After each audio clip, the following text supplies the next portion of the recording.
Hey everyone, welcome back to my YouTube channel. आज का हमारा टॉपिक है about essay writing. Essay writing basically it's a valuable skill जो कि आपको हेल्प करती है टू अर्न गुड मनी, अगर आप इसको अच्छे तरीके से मास्टर कर लेते हैं। Basically what we look for is high paying clients जो कि यूएस में, यूके में, कनाडा में, ऑस्ट्रेलिया में रिसाइड करते हैं। तो अगर आपने इस तरह के क्लाइंट्स को पिच करना है तो what you have to do is you have to make sure कि आप एक वेल स्ट्रक्चर्ड, क्लियर और प्रोफेशनल ऐसे प्रिपेयर करें, जिसके लिए you have to learn the whole process, format and outline properly.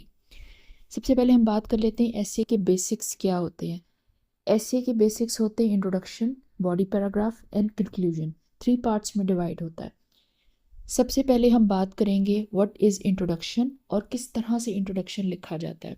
Introduction के 3 पार्ट्स होते हैं। इंट्रोडक्शन फर्स्ट पैराग्राफ होता है आपके ऐसे का और इसके 3 पार्ट्स होते हैं। हुक या फिर आप कह सकते हैं attention grabber, then we have background information and then we have thesis statement.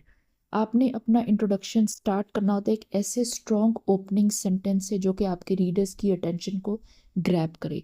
उसके बाद आपने बैकग्राउंड इन्फॉर्मेशन प्रोवाइड करनी होती है अपने एसे की टॉपिक की, थोड़ी ब्रीफ प्रोवाइड करनी होती है, लेकिन आपने कंसाइज और समराइज तरीके से प्रोवाइड करनी। Unnecessary details should never be in your essay.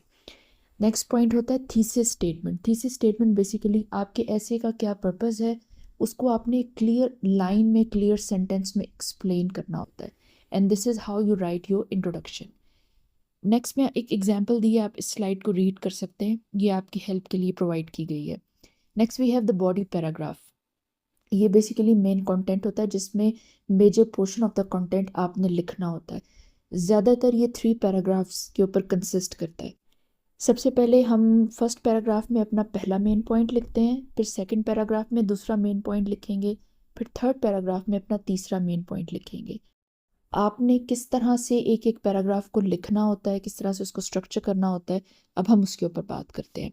Every paragraph contains a topic sentence, explanation, then evidence and then concluding sentence. Opening sentence में जो भी आपका मेन पॉइंट होता है, जो आपने उस पैराग्राफ में स्टेट करना है, वो आपने राइट करना होता है। फिर आपने उसकी एक्सप्लेनेशन देनी होती है कि ये पॉइंट क्या है और इस पॉइंट की क्या इम्पोर्टेंस है related to your main topic. फिर आपने उसको सपोर्ट करना होता है विद एविडेंस, फैक्ट से और रिसर्च से।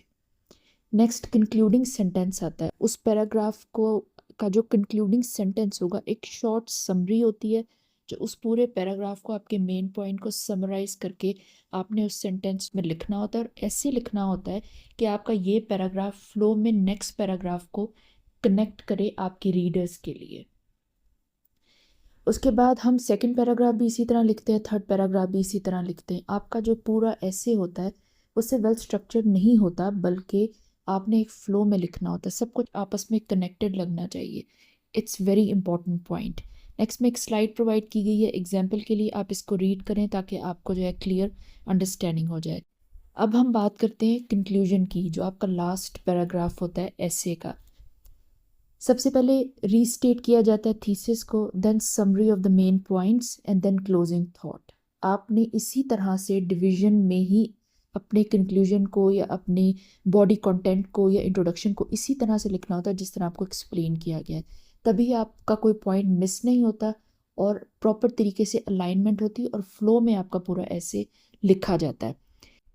जो आपका स्टेटमेंट होता है, जो आपकी आर्ग्यूमेंट होती है या जो आपके ऐसे का पर्पस होता है, वो आपकी थीसिस स्टेटमेंट होती है। आपने उसको रीराइट करना होता है या रीस्टेट करना होता है अपने कंक्लूडिंग पैराग्राफ में।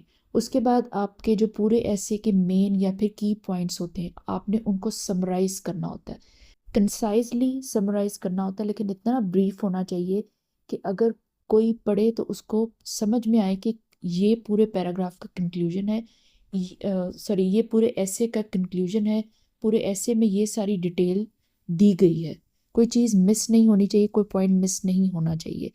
एंड लास्ट में आपने अपने पूरे ऐसे को कंक्लूड कर देना होता है एक स्ट्रॉन्ग फाइनल सेंटेंस से, उसको closing thought, closing statement, you can say that. अब हम बात करते हैं राइटिंग स्टाइल की या प्रोफेशनलिज्म की।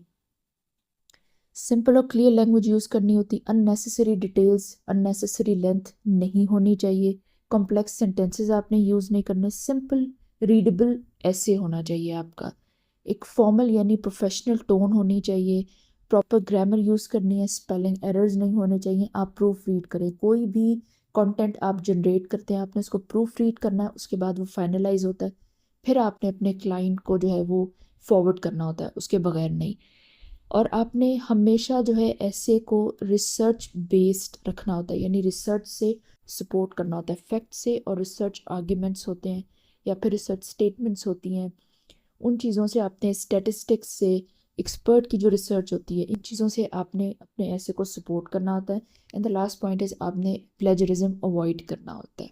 This is how you write a well structured well formatted essay, जिसके थ्रू जो है आप इंटरनेशनल या फॉरेन क्लाइंट्स को, UK reside, USA reside, Canada reside, Australian reside जो क्लाइंट्स होते हैं, आप उनको पिच कर सकते हैं, आप उनको ग्रैब कर सकते हैं, एक अच्छी लिविंग अर्न कर सकते हैं।